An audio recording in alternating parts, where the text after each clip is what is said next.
Hello, my favorite English language learners. It is your favorite English teacher here, Amy Joy.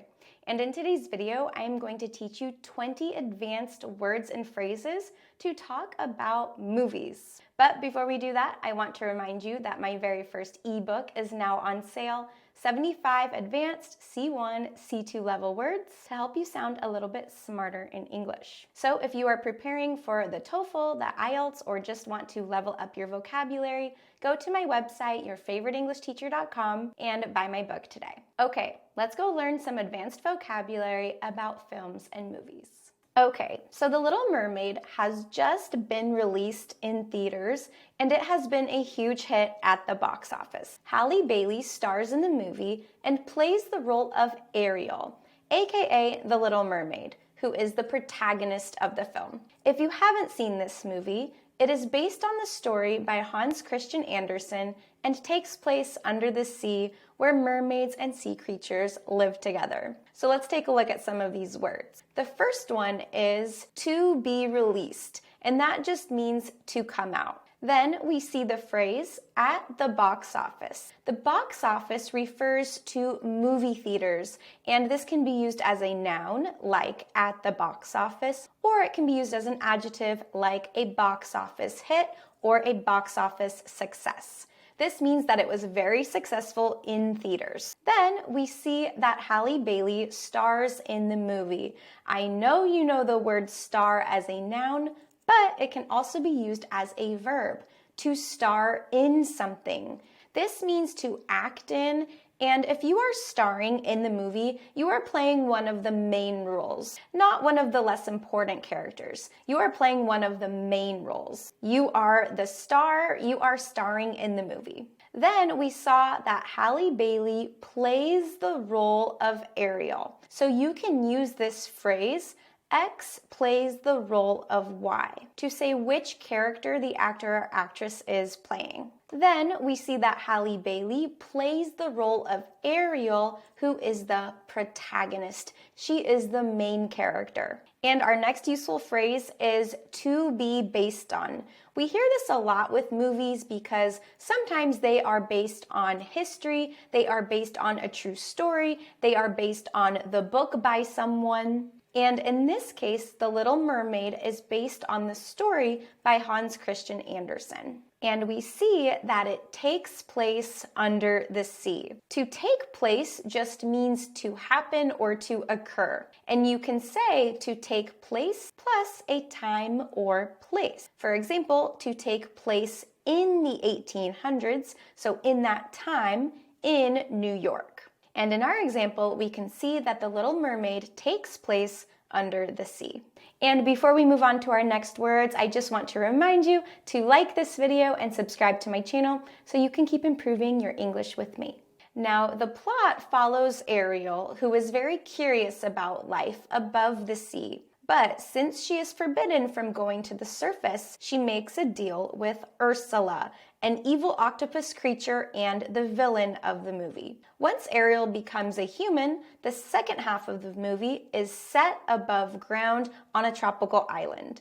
And the rest of the story is about her falling in love with Prince Eric. Now, there are a few plot twists in the new movie, but I don't want to share them now because I don't want to spoil the movie for you. So our first word in this section is the plot. And the plot just refers to the story. You might already know this, but you should also notice the verbs that can come after the plot. We can say the plot follows, the plot is about, or even the plot revolves around. To revolve means like to rotate or be centered around something. So the plot or the story revolves around this character. It is mainly about this character. Then we see the word villain, which is the bad character, and an even more academic term could be the antagonist. Remember how we saw protagonist, which is the main character. The antagonist is the character against the protagonist. But in these cartoon films, in these animated films, we usually just call them the villain. Then we see that the second half of the movie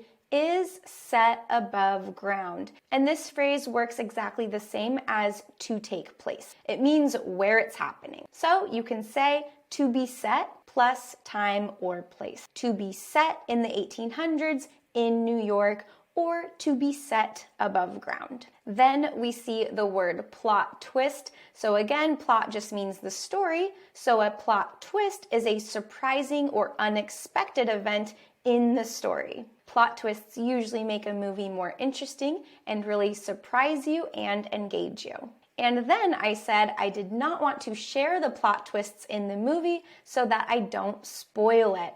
And to spoil is a verb which means to ruin a movie, show, or story by saying what happens. Maybe you've heard of the noun spoilers. Well, they come from this verb to spoil or to ruin something. Now, film critics might disagree with me and critique the movie more than I do, but I really loved this movie. I thought the set and costume design were visually stunning. And even though this movie is not meant to be a tearjerker, I did cry because the movie and visual effects were so beautiful. In my opinion, I thought this was one of the best live-action remakes. I thought it was just as good as the original, and I recommend that you see it. Now, our first two words in this part are film critics and critique. These two words are related, and to critique is a verb and it means to judge something. But the word critic refers to a person who judges something. So a film critic refers to people who review and critique movies.